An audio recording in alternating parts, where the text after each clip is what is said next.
अस्सलामुअलैकुम। जी जनाब, क्या हाल है? ठीक है। इधर उधर की बातें नहीं करते यार, सीधा पॉइंट पे आते हैं। ठीक है। CSS क्या होता है? बस CSS क्या होता है यार, इसकी तो बेशुमार आप लोगों को ना वीडियो मिल जाएगी इंटरनेट के ऊपर। लेकिन एक वीडियो मैं खुद जो तलाश कर रहा था बीइंग अ CA स्टूडेंट, तो मैंने क्या देखा कि यार ये CA वाले बंदे CSS कैसे कर सकते हैं या उसका क्या सिस्टम है। यानी CA के बाद अगर आप लोग CSS में आते हो तो देन क्या बेनिफिट आपको मिलते हैं। ठीक है। तो मेरा प्लान ये था, बेसिकली ये था। ठीक है। तो यार CSS बेसिकली ये एक सेंट्रल सुपीरियर सर्विसेज का एग्जाम होता है। ठीक है। तो इसके अंदर आप लोग जो है ना FPSC एक अदारा है पाकिस्तान का, जिसे हम लोग कहते हैं फेडरल पब्लिक सर्विस कमीशन। ठीक है। फेडरल पब्लिक सर्विस कमीशन, जिस तरह हमारा यार आप लोग ये देख लो CA है ना, इसका कौन एग्जाम कंडक्ट होता है? ICAP। ठीक है।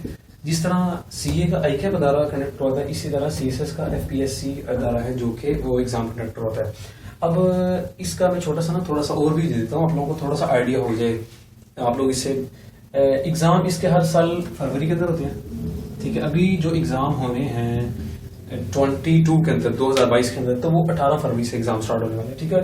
अब उसके बाद डेट्स वगैरह जो होती हैं अक्टूबर या नवंबर, सॉरी अक्टूबर के लास्ट में और नवंबर के एंड के ऊपर ये जो होती है ना, इसकी जो डेट्स वगैरह, मतलब सॉरी एप्लीकेशन हम लोग जो फिल करते हैं, और उसकी जो एवरेज जो है 2200 रुपया, 2200 रुपीज इसकी क्या है, वो एप्लीकेशन फॉर्म की जैसे आप जो फी सबमिट करवाते हैं एग्जाम की, वो होती है। जिस तरह हम लोग PRC आने वाला है, या मतलब कैफ की जैसे हम लोग एग्जाम फी देते हैं ना, इसी तरह ये इसकी एग्जाम फी होती है। और पढ़ना हमने कहाँ से है? प्राइवेटली। जिस तरह के मतलब हम लोगों ICAP तो खुद तो नहीं पढ़ा था, जिस तरह राइस से पढ़ लिया, स्कैन से पढ़ लिया, पैक से पढ़ लिया, ये डिफरेंट इंस्टीट्यूट पढ़े हैं। ठीक है। तो इसी तरह मैं आप लोगों से बात करूं तो ये वाला ये सीन होता है इसके अंदर। लेकिन आप लोग अगर आते हो इसके अंदर CA के बाद, यानी CA चलो कंप्लीट ना भी हो, इसका क्राइटेरिया क्या हो सकता है हमारे पास, तो उसका क्राइटेरिया मैं थोड़ा सा आप लोगों के साथ शेयर कर देता हूँ। आपके ये क्राइटेरिया है। ठीक है। कम से कम 21 साल से छोटे ना, 30 साल से बड़े ना हो, यानी आपकी उम्र 21 साल से कम ना हो और 30 साल से ज्यादा ना हो। ठीक है। ना बाबे दे सकते हैं ना छोटे बच्चे दे सकते हैं। ठीक है। अब एक क्राइटेरिया हो गई ये। दूसरा बात यह है कि आप पाकिस्तान के रेजिडेंशियल पर्सन हो।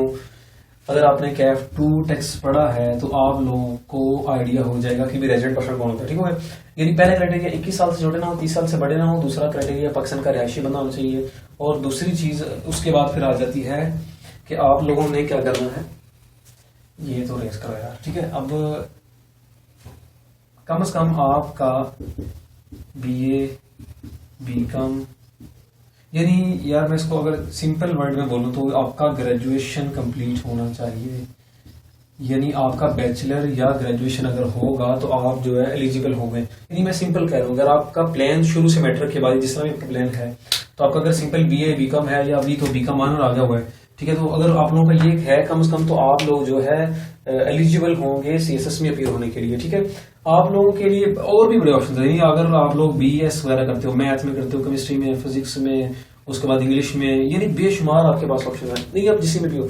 अब ये है आपका जो है लास्ट वाला। उसके बाद आप लोग CA अभी मैं आपको CA के बारे में थोड़ा बताता हूँ। PRC होता है फर्स्ट लेवल, जो कि अभी मार्च से एप्लीकेबल होगा, यानी मार्च में इसके फर्स्ट एग्जाम होगी, मार्च 22 के अंदर।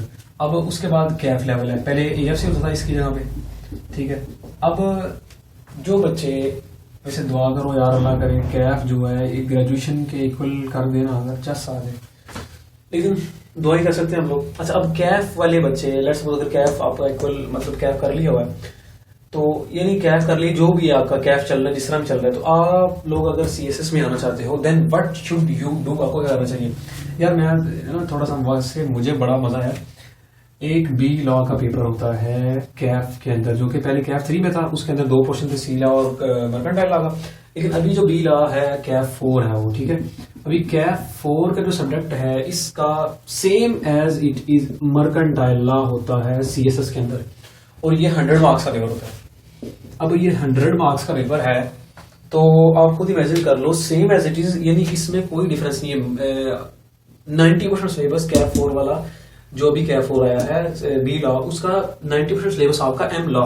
और मैं आपको ये भी बता दूं, आप लोग अगर देखना चाहें तो आप लोग देख भी सकते हैं, पास्ट पेपर आप एम लॉ के निकाले सीएसएस के, तो आपको शायद वो वाले सीएसएस के आसान लगेंगे एज कंपेयर टू ये बी लॉ।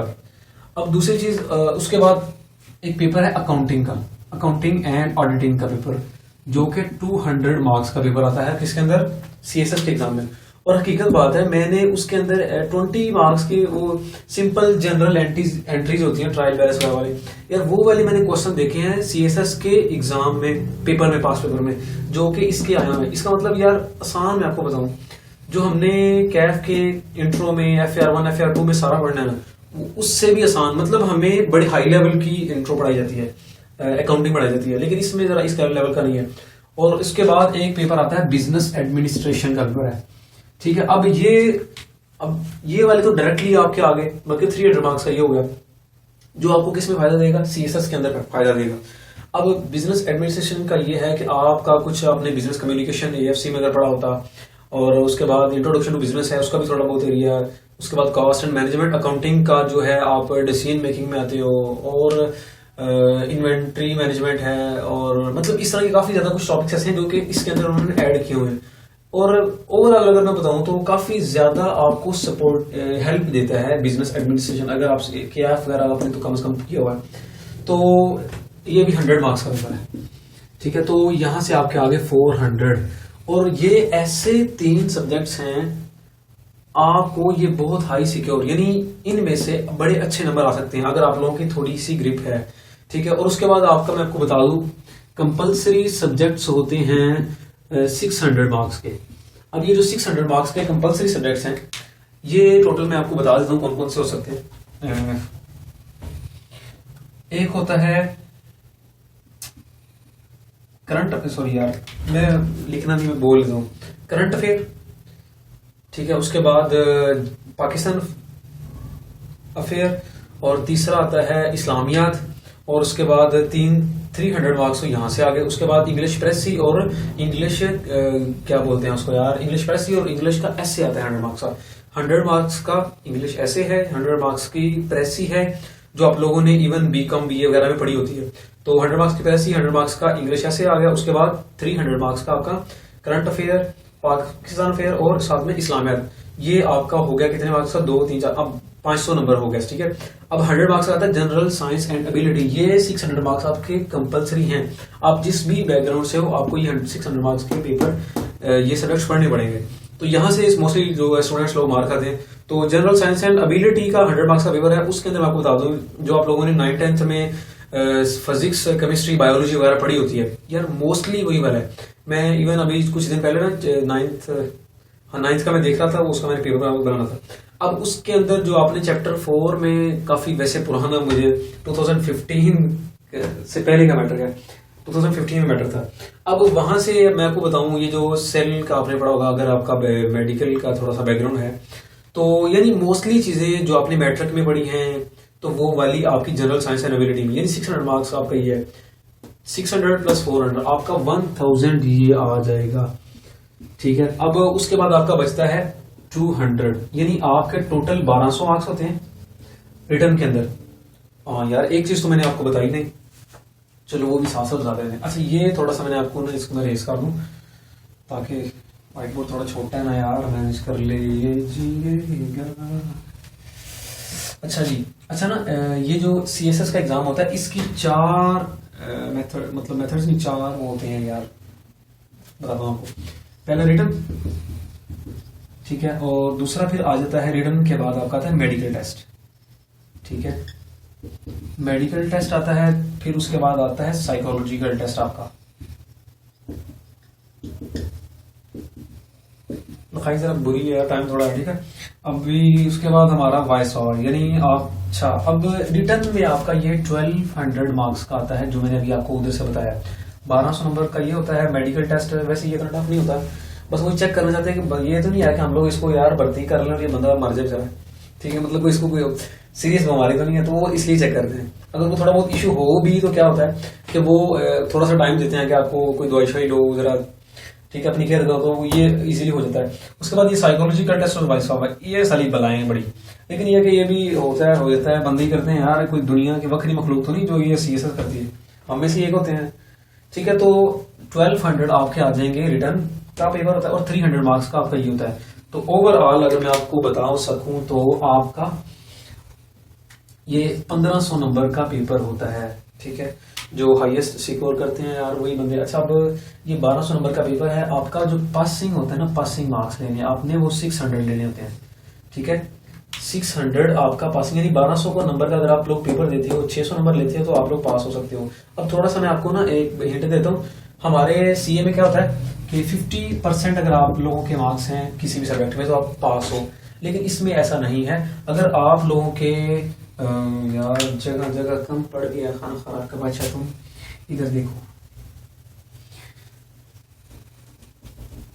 ये अगर तो आप लोग, एक होता है ना कंपलसरी और एक ऑप्शनल है। अब कंपलसरी में क्या है आपका जो है, आई थिंक यार ये थोड़ा सा ना मैं आपको, ये 40% और 33%, यानी इतना आपका होना चाहिए। तो यानी 50% से कम ही है पास। यार मेरी सिंपल बात यह है कि 1200 में से आपका 600 मार्क्स का पेपर जो है ना, सॉरी 600 मार्क्स अगर आपने ले लिए तो आप रिटर्न पास कर गए हो। फिर देन आपको मैं ये भी थोड़ा सा बता दूं कि 300 मार्क्स का जारी बात है, ये जरा थोड़ा सा टफ होता है। और इस दफा का अगर मैं आप लोगों के साथ रिजल्ट शेयर कर सकूं तो यार ये थोड़ा सा इधर इधर देख लेते हैं। ठीक है, ये नोट करना तो कर सकते हो आप लोग, स्क्रीनशॉट ले लेगा। अच्छा जी,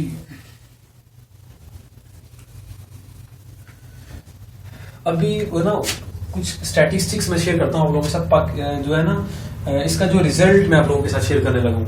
अभी सुनने में आया था कि जो था कुछ एप्लीकेट्स थे 20,000 तकरीबन इतने थे। मैं कोई एग्जैक्ट नहीं है, कोई ये कोई वो नहीं है कि यार यही था, थोड़ा सा कम अप्रोक्सीमेटली, कम ज्यादा भी हो सकता है। यानी इतने लोगों ने एप्लीकेशन जमा करवाई हैं सीएसएस में फेल होने के लिए, और उसमें से अराउंड अबाउट 1200 कुछ मतलब 12,000 के लगभग जो थे लोगों, कुछ समथिंग, मतलब मुझे एग्जैक्ट फिगर नहीं आता, लेकिन मैं आप लोगों को आइडिया बता रहा हूँ। तो इतने लोगों ने क्या किया था, रिटर्न एग्जाम दिया था, जिसमें से अभी सुनने में आया 379 इतने बंदे क्या हुए हैं, रिटर्न एग्जाम में पास किया है। आप खुद इमेजिन कर लो, 20,000 लोग ने उनमें जो 12,000 इतने बंदों ने क्या किया, एप्लीकेशन दी है, इसमें से इतने बंदे एग्जाम में बैठे हैं और इतने लोग पास हुए हैं रिटर्न एग्जाम के अंदर। और इनमें से जो एफपीएससी जो मैंने आपको बताया था, फेडरल पब्लिक सर्विस कमीशन, इन्होंने जो था क्या था, इधर मैंने लिखा था, मैं आपको 221 इतने लोगों को फाइनलाइज किया है उन्होंने एफपीएससी ने। अब 379 में से जो फाइनलाइज बंदे हुए हैं 221 जो थे, मतलब फाइनलाइज हुए हैं ये रिटर्न के बाद, फिर मेडिकल, फिर साइकोलॉजिकल, और फिर कौन से वाला वाइस इंटरव्यू। अब 221 इतने लोग जो थे पास हुए हैं फाइनलाइज, जिनमें से मेल कितने थे 142 और 79 फीमेल थी, यानी लड़कियां इतनी थी और लड़के इतने थे। आप खुद इमेजिन कर लो, यानी पाकिस्तान में यार इतने एक साल में भी ये हुए थे। और आप लोग इमेजिन कर सकते हो कि यार कितना बुरा रिजल्ट था। लेकिन यार ये भी देखो ना, इतने में से ये भी पास हुए, ये भी बंदे ही हैं, बाहरों तो नहीं कोई चीज है। ठीक है, तो यार इसको आप लोगों ने देख लेना। ठीक है, बाकी मैं आप लोगों को इतना सिंपल बता दूं, सच्ची बात है, मेरे काफी दोस्त जानने वाले हैं, मेरी इवन कोलीग भी है, अभी दुआ करो उसका रिजल्ट आने वाला, अल्लाह करे पास हो जाएगा। अभी वो यार ये लोग जो करते हैं ना, सच्ची बताऊं, जितना एक सीए वाला बंदा एफर्ट करता है ना, ये उससे एफर्ट कम है। क्योंकि अभी देखो ना यार, ये सिर्फ सीएसएस आप लोग एक साल का मुकाबले करते हैं। और हाँ, एक और चीज मैं आपको बता दूं कि आप लोग जस्ट आपको 3 टाइम्स यानी 3 दफा आप इसके पेपर दे सकते हो। यानी अगर आपने एक दफा पेपर दिए, फेल हो गई, दूसरी दफा दे सकते हो, तीसरी दफा दे सकते हो, लेकिन चौथी दफा पेपर नहीं दे सकते। यानी ये फिर आपको डिस्क्वालीफाई हो जाए। जिस तरह हमारे सीए के अंदर डिस्क्वालीफाई हो जाता है ना बंदा, वो 5 से 6 दफा, लेकिन चलो यार अल्लाह दया दे, लेकिन फिर भी हमारे सीए में इतना टफ सीन नहीं है। लेकिन इसमें यह है कि आप लोग 3 दफा पेपर देने के बाद अगर फेल हो जाते हो, देन गुड बाय, वो दफा कर देता है। तो लेकिन यह है कि ये ऑप्शन है, मतलब 3 अपॉर्चुनिटी तो आप लोगों के पास है। अच्छा जी, और इसके अलावा मैं आप लोगों के साथ क्या शेयर करूं, हाँ जी। अच्छा ना, एक और चीज थी कि ये तो मैंने आप लोगों को बता दिया कि आप लोग जो है ना इतने मार्क्स ले सकते हो। हाँ, अगर यार को मजीद क्वेश्चन आप लोग पूछना चाह रहे हो तो then you can join my official Facebook page. ये मैं इधर नाम लिख रहा हूँ, ठीक है, या ना हो तुसी भूल ही जाओ यार, भूलना नहीं ताबिश आपको, ठीक है। अभी तो शुरुआत है। ओ सॉरी, ताबिश यूसुफ, और दो ही लिख दिया भाई का नाम, नहीं यार एक दफा लिखना चाहिए था। तो ये मेरा फेसबुक के ऊपर भी मुझे आप लोग यहाँ से ज्वाइन कर सकते हो। और बाकी ना मैं इंशाल्लाह ताला, ये यूट्यूब चैनल भी है मेरा इस नाम से, और मेरा फेसबुक पेज भी है। और बाकी मैं इसका जो सारा CSS का जो अभी रिसेंट वाला था, वो क्या बोलते हैं उसको, PDF, मतलब जिसमें वो सब्जेक्ट्स का हवाले से सिलेबस था सारा, तो वो मैं इधर कमेंट के अंदर इंशाल्लाह डाल दूंगा। तो वो आप लोग ड्राइव से जो उसको डाउनलोड करके आप लोग आराम से देख लीजिएगा। और अगर आपको मजीद कोई क्वेश्चन पूछना है then you can go to the comment section and type, ठीक है, लिख सकते हो आप, ठीक है। और अगर और कुछ मजीद आप लोगों को डिटेल चाहिए then you can write down in comment section, okay. अल्लाह हाफिज़।